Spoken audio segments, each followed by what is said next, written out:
Making lives work. Making lives work. All right. Here it is! Together we make lives work. Making lives work.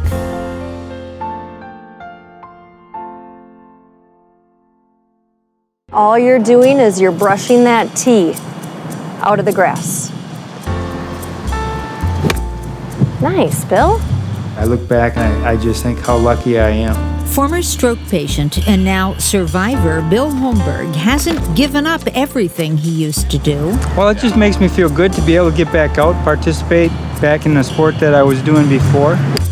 He's still a golfer, a hunter, a jogger, and much more. How far did you run today? Oh, 2 miles. He's the man physical therapist at the Courage Kenny Rehabilitation Institute call Mr. 110%. Mr. 110%.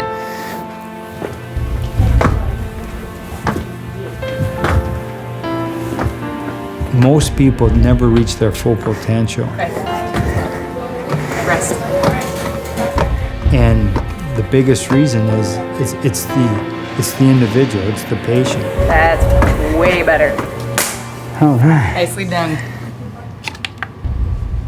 Bill was 47, a high-powered executive who had lived and worked in Brazil when a stroke changed his life. It happened as he was driving to meet a client for his new startup company. I was kind of feeling weird, and my body was almost like my body was going to sleep. You know, what the story was is I had a hemorrhagic stroke, a brain hemorrhage. He was just speaking gibberish. There was nothing normal was coming out of his mouth. That initial time of seeing Bill was really overwhelming. It was just really hard to see him look the way he looked. He just wasn't Bill. He did everything. He traveled the world, he did everything, and now he's laying here in a bed making no sense. What's going to happen to him? What are we going to do? What's going to happen to him? I just kept thinking his life is over.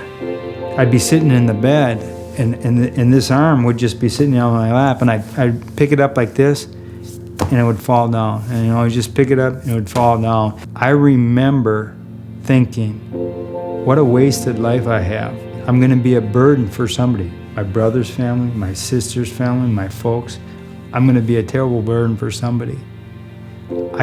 Maybe it would be better if I just, one of these nights I fell asleep and didn't wake up. I actually thought that. Bill experienced paralysis of the right side. He couldn't walk or use his right hand. He had double vision and cognitive impairment. But Bill's therapist at Courage Kenny encouraged him, saying it's going to get better. All of a sudden something moved.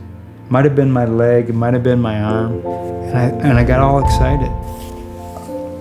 I saw her really working hard, and I started to see some progress. Bill used every opportunity to exercise. My movement got better, but I was still in a wheelchair. And in the very beginning, his head was way over like this. It was just crazy. There was a lot of walking with him. So here's a guy in his mid-40s having to go home and live underneath the roof of his parents. Who wants to do that? God bless my parents for taking me in. It's like it's getting pulled to the right. Bill was determined to regain his independence. Push, push, push. I think it makes a huge difference. I don't think I would be able to do anything near. I think I would be, walking still with a cane, kind of curled in, if I wasn't constantly doing these exercises. It's a lot of work, but it pays off. He also joined Courage Kenny's Adaptive Sports and Recreation program. Just being out on the golf course or being involved in any sports program, when you're working on balance, you're working on social interaction, but you don't have to think about it. And a lot of times people say, this is the first time I felt normal. Be there, be there, be there. Today, Bill lives independently and has a new outlook on life.